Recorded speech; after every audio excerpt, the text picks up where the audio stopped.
Okay, so we are here finally doing this lesson. This is due this Sunday. This is our planet. Here we go. So welcome to Earth. Earth is our home. It is unique within its neighborhood of the solar system, and perhaps the universe because of its ability to host life. What makes our planet so special? So in the box, think about what makes the Earth pretty darn special. And why is it the only one known to have life? So I noted here something about water, oxygen, being necessary for most life to do cellular respiration, and our atmosphere has, oxygen. Plants also use carbon dioxide, which is found in the atmosphere. All right, so you wanna, from this slide, what you need to do is, let's just read through this, what it's going to have us do in this lesson. We're going to identify and solve global scale problems. You've probably heard about Earth's changing ecology in the news, such as deforestation in the rainforests, tapering off of animal habitats, and climate change. In the Blue Planet unit, we'll explore the past and present of our home and project into the future. To help you organize your journey and see the big picture, you'll build that big picture. You will build through something called your Blue Planet Report, as you gather evidence, identify patterns, and draw conclusions about our shared home. Open the Blue Planet Report by clicking on the beagle icon next to your name in the upper right-hand corner and clicking on Blue Planet Report. At the top of the first pane of the report, you'll see a prompt under the title to enter what you've heard about the topic of climate change. Fill in what you've heard there. So I'm going to click here, open my Blue Planet, and then enter below what I've heard about climate change. Okay, go ahead and do that. You can pause this video as you do that. So your Blue Planet Report, building the pattern point by point. As you go through lessons in Blue Planet, you'll see data, graphs, and images, and even simulations. They'll provide information that you'll use in drawing conclusions and forming arguments in your Blue Planet Report. In addition to the notes you can take in Beagle, you also need to add images, graphs, and simulation outputs to your Blue Planet Report.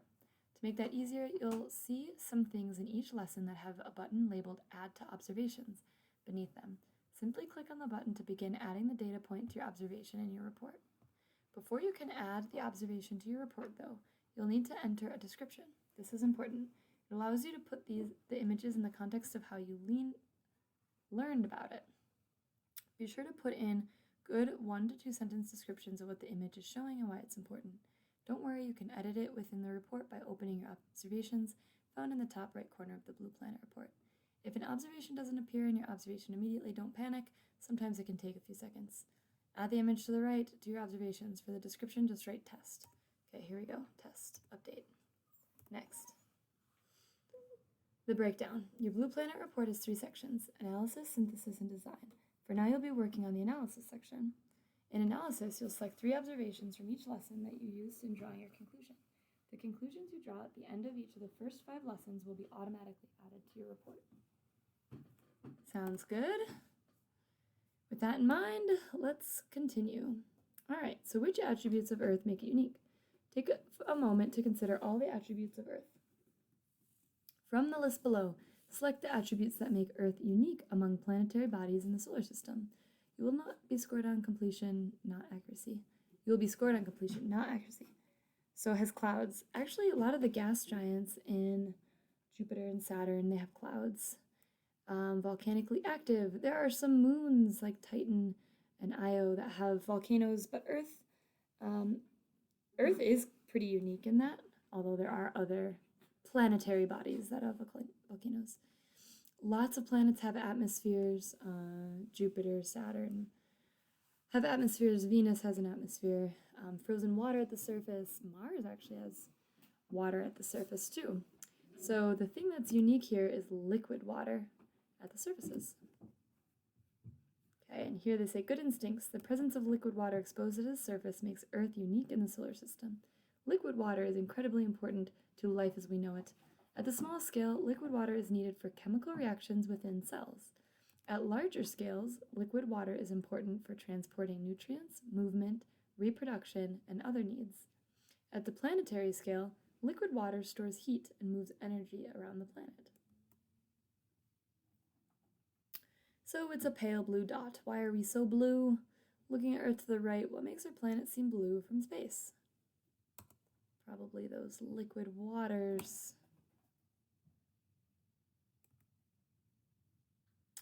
Factors that allow Earth to support liquid water.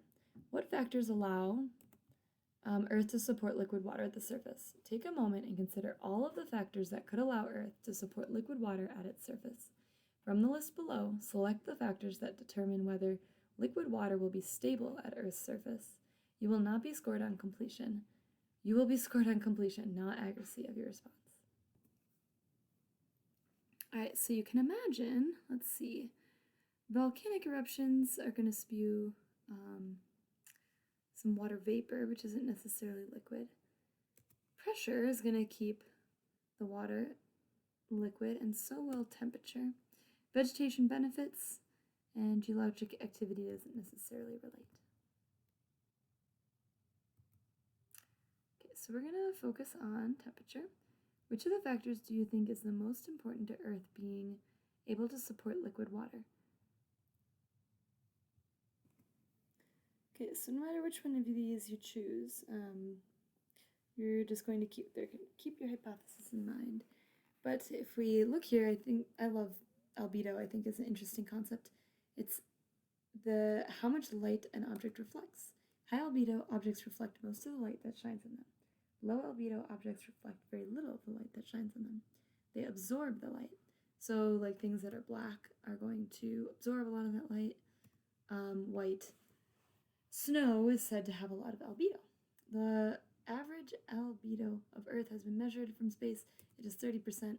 That means that 30% of the sunlight that reaches Earth is reflected back to space.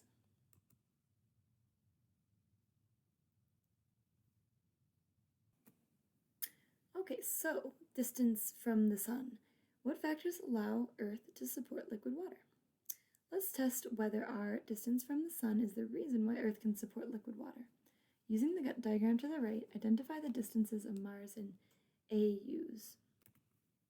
Okay, so here we are testing the distance to see if the sun would support liquid water. Using the diagram to the right, identify the distance of Mars in AU. And AU here is 1 astronomical unit. Defined as the average distance between the sun and the Earth. It's about 150 million kilometers or 93 million miles. So here on the chart I can read Mars is 1.52. Makes a lot of sense. Let's see. Now how do we calculate the effective temperature? Scientists use a complex formula to calculate the temperature of a body in space, a planet, asteroid, moon, or other object, based upon its characteristics and distance from a star. These calculations are beyond the scope of this class, so you'll perform them for you using some data. The effective temperature is calculated with this formula. Luminosity in watts times 1 minus albedo divided by 16 times pi times distance in meters squared to the 0.25. I do wonder how they got that. Curious. Okay, so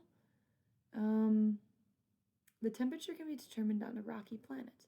A planet such as Mars at different distances from the sun. This can be done using some very simple physics. Using Mars's distance from the sun, we can calculate the temperature by taking into account factors such as the planet's albedo, distance to parent star, and the luminosity of the parent star. Okay, let's figure out here what is Kelvin. Kelvin is a unit of measure for temperature. It's indicated by the symbol K. It's a unit that is especially useful when talking about temperature in the universe because the universe is so cold. 0 degrees is equal to 273.15 K. The increments are the same for K as they are for degrees C. Therefore, 1 degree C equals 274, 2 equals 275, and so on. Okay, so then we find the effective temperature, 206.6 Kelvin.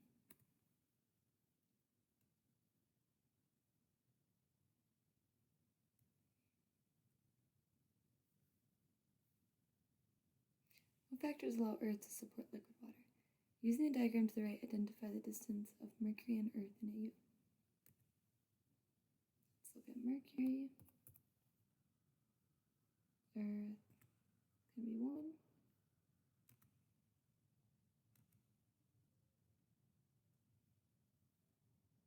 Okay, and then let's look at the temperature.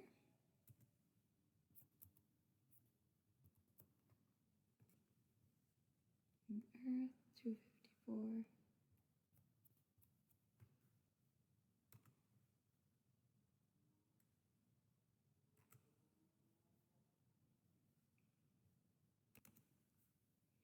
Okay, so they converted the Kelvin temperatures to Celsius. If you look at a Celsius thermometer, at 0 degrees water will begin to freeze. At 100, water will begin to boil. Therefore, between 0 and 100, water should be in the form of liquid. Review these temperatures. Which of these would allow liquid water at the surface? So, Mercury, too hot. Earth, too cold. Mars, way too cold. So none of them would work. From the data you have, which planet might be able to support liquid water at its surface using this model? Okay, so because if you look Mercury and Earth, somewhere between there, what planet's between Mercury and Earth? That's Venus. So Venus potentially could support liquid water. Oops. Okay, so let's identify Venus as AU. Rats.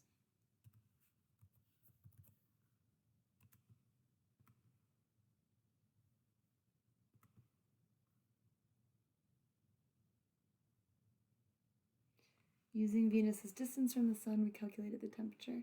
This was done by taking into account factors such as the planet's albedo, distance to the parent star, and the lumosity of the parent star.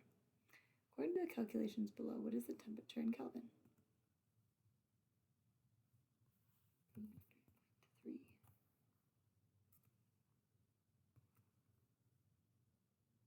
Another factor. What other factors affect surface temperature? So,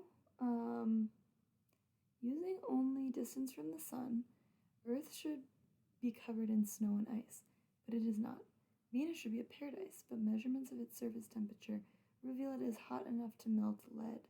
Clearly, there's another factor at work that allows Earth to have plenty of liquid water, and that makes Venus hotter than an oven. On the next few screens, you'll use another model. Use the model to investigate what might be at play to allow these planets to be warmer than expected from distance alone. This model uses a convertible car to investigate the effects of covering a planet's surface with an atmosphere. The atmosphere. Why is the atmosphere important to liquid water? To answer this question, let's look at an example. Imagine you own a cobalt blue convertible sports car. You take it for a drive on a clear, sunny summer day around noon. You drive to the movie theater and park in an exposed space with the top down. No trees in this lot. How annoying. At the conclusion of the movie, you race out of the vehicle ready to take a cruise. When you get into the car, what observations do you make about the temperature of the vehicle? Click on the icons to record the temperature in and around the vehicle. Okay, so inside temp, 29 degrees C. What do you think the outside temp is going to be? 27. So there's some sort of greenhouse effect going on. And the seat is really, really hot, 35 degrees C.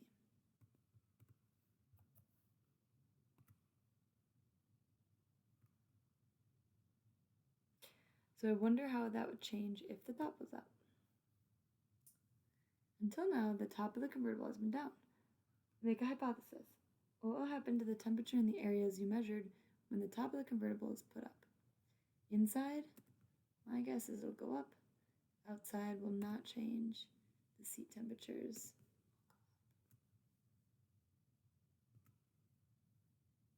will go up. Okay, let's take a look. Outside, 27 again. Inside, 46. Whoa. Seat 46.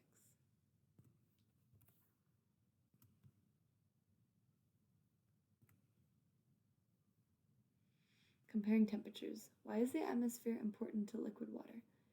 Okay, so now that we've made our observations, so go ahead and calculate your differences, get your feedback, so you can tell the significant temperature differences. In this analogy, the car, roof, and glass represent the atmosphere of Earth, which retains heat. This is called the greenhouse effect. Your original hypotheses were that the inside temperature would go up, the outside would not change, and the seat will not go up. Was your hypothesis supported? Yes.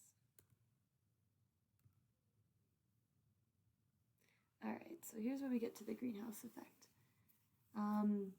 While distance from the sun has a huge effect on temperature of a planet, it's not the only critical factor. You've just seen that without an atmosphere, Earth would be an ice ball.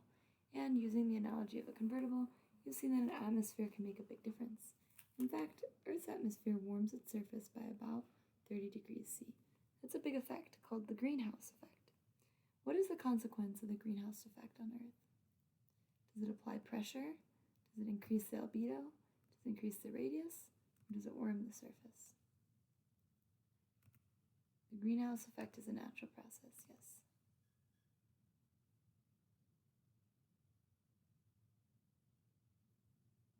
Okay, so now we are looking to figure out what Earth's atmosphere is made of. Earth's atmosphere is, the composition is critical to the natural greenhouse effect. Explore the graphic below. It represents the majority of the makeup of Earth's atmosphere. Respond to the questions below. What are the four most abundant components in the Earth's atmosphere? So we could probably add this as well to our observation report. The four most abundant components are nitrogen, oxygen, carbon dioxide, and argon.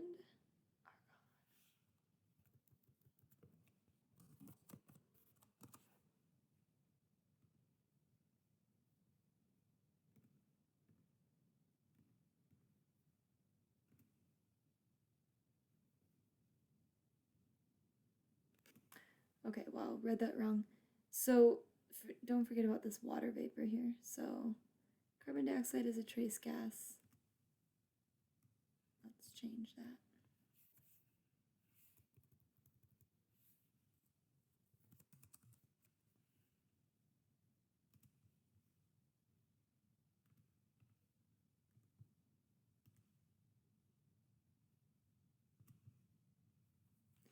Not all gases contribute to Earth's greenhouse effect. Those that do, like carbon dioxide and methane, don't all contribute equally. We'll explore the components of the atmosphere, how they change, and how they affect Earth's temperature later in this unit. Okay, it's time to put it all together. Use what you have learned in this lesson to create a conclusion below. Liquid water makes Earth seem blue from space. This is possible because Earth's greenhouse effect, a natural process caused by the presence of an atmosphere. Cool. So, conclusion. Our natural greenhouse, the greenhouse effect and atmosphere. In this lesson, you learned that the greenhouse effect is a natural process due to the atmosphere. Without this natural greenhouse effect, Earth's surface would be frozen. Earth is liquid water at its surface because the natural greenhouse effect provides just enough extra warmth. The stability of Earth's water as liquid plays a critical part in life here. Water is essential for life. It transports nutrients within our bodies. Its abundant supply enables agriculture that provides us food. Also, water can retain heat in amazing ways. The movement of water around the planet stabilizes the temperature of Earth. But how stable is Earth's temperature? That's what you'll find out in the next lesson. All right, good job.